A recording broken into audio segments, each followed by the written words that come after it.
work account.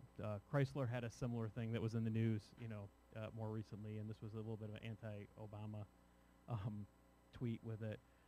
Another one was a brand, American Apparel, that they kind of have a very edgy brand, and they almost had an attitude that they're a little bit above everything, and it's kind of like, you can like us or not, take it or leave it or whatever.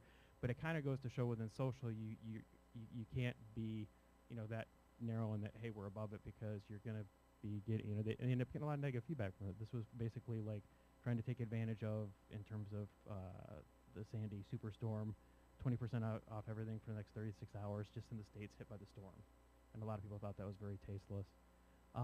The one to the far right was one for chapstick, and this was an example of what not to do on Facebook. Basically, they had run this picture, which was trying to have somebody looking for their chapstick so that they could have it and not, not have to go get another chapstick or use something else with it. There was a negative blog post about it, and they chose to basically eliminate the blog post from their Facebook page. Then they had more comments, then they eliminated those comments. And then they basically start arguing with the fans on the page. So they kind of got into what is called like the social media death spiral, where you're just like, there's just no way out of it. You're not going to win. So another one was Urban Outfitters, where they were trying to be kind of, I don't know what they're trying to be here, but where they had this storm. This was during Sandy as well. This storm blows, but free shipping doesn't. So, and they got a lot of flack for that. And then the last one is just in terms of the hashtags, which have become a little bit of an issue on Twitter.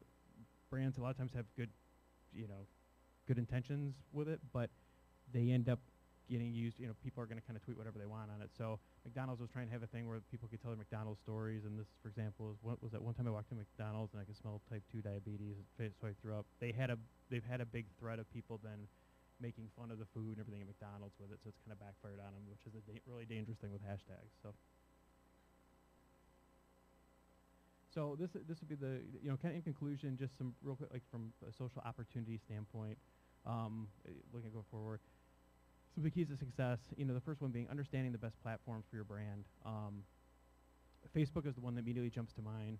A lot of brands will come to us and say, well, we want Facebook and Twitter and YouTube, and we'll say, well, first let us do a social media strategy, because it might not make sense at all for you to be on Twitter. Twitter is more of a news, kind of real-time medium in that